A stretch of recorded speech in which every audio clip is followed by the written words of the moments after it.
Hi, my name is Andy Deemer, and ever since I was a little boy, I've always wanted to be a filmmaker. It was my life dream, and for one reason or another, I never did it. And then, about 5 years ago in a bar, I ran into Lloyd Kaufman. Lloyd Kaufman is one of the greatest filmmakers Sorry, I forgot to set the timer. He made The Toxic Avenger.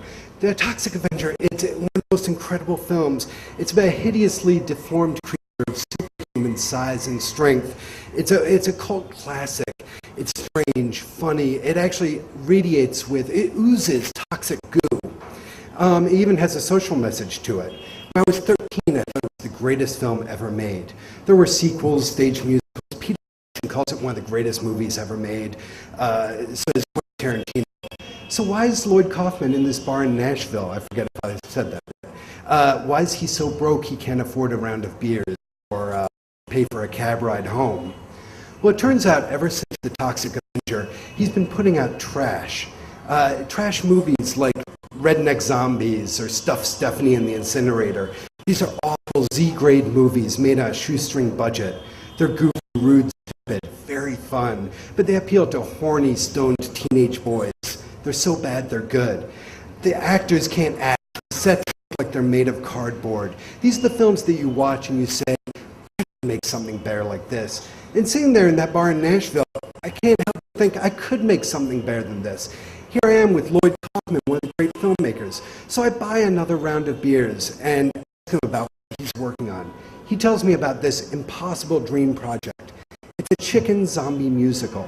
It's called Poultrygeist, Night of the Chicken Dead. And it sounds like, frankly, to be perfectly honest, it sounds like the worst movie he'll ever make. But as we get drunker, it sounds better. And I start to think, I'm picturing fame, fortune, fulfillment of a lifetime dream, and I agree to make this film with him. Plus, I'm going to get to work with my childhood hero, Lloyd Kaufman. This is going to be the greatest experience in my life. It's going to be a hell of a lot of fun. Although he didn't actually have enough money to make a movie. So we decided to film in Buffalo, which at the time was a broken down, run down, very dangerous city in northern New York. We found an abandoned McDonald's, which is this McDonald's. The locals told us, you can't film there, it's the most dangerous part of Buffalo. It was the best we could afford. We also couldn't afford a film crew or a cast. We needed hundreds of people though. We needed sets, we needed costumes, makeup, hundreds of zombies. The Kaufman fans are like religious fanatics. They're kind of devoted. Even tattoos with the Toxic Avenger on them. So I started making calls. His fans flew out from around the world to work on the film for free. Big problem, none of them knew how to make a movie either. The special effects kids barely knew how to make fake blood. The choreographer had never choreographed before. The costume designers, they knew how to sew, but the actors didn't act. And the producer, that's me, had never actually been on a set before.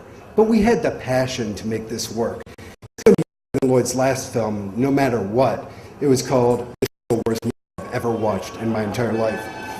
We have to keep morale high, so I tell people that they'll make it after this. They'll be famous. Hollywood will come knocking on their door. They believe the lie, and I believe it too. We have to believe in something to put up with this life. We're working 122 hours a week. Most of the cast and crew are sleeping on the floor of an abandoned church rented.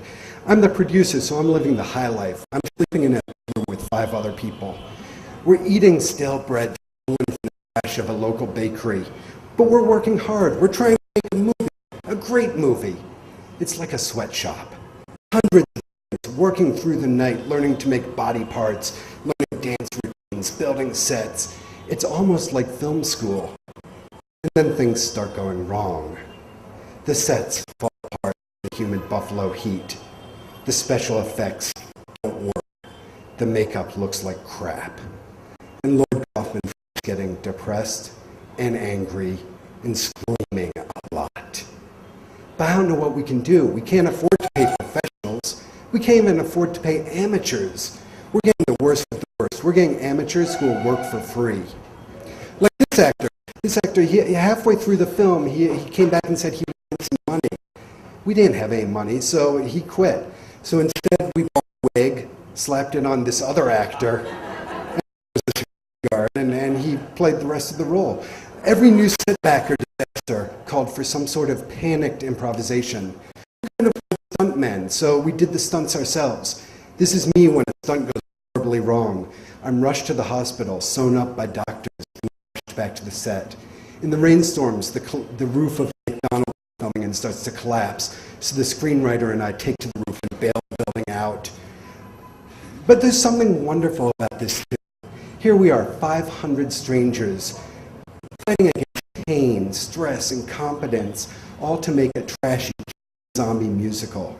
All this because of our shared love for Lloyd Kaufman. We're dreaming of making a great movie, but to be perfectly honest, I'd given up hope of making a great movie. Actors were being mugged, the sets were being stolen, there was a drive-by shooting one night. I didn't need this to be a great movie, I just needed to finish this damn thing.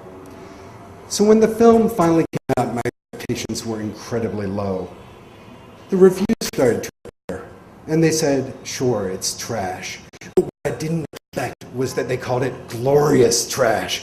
They said this was I'm not saying it was as good as The Toxic Avenger, but critics said this was the best film he'd made in 20 years. It was the best film Lloyd Kaufman ever made.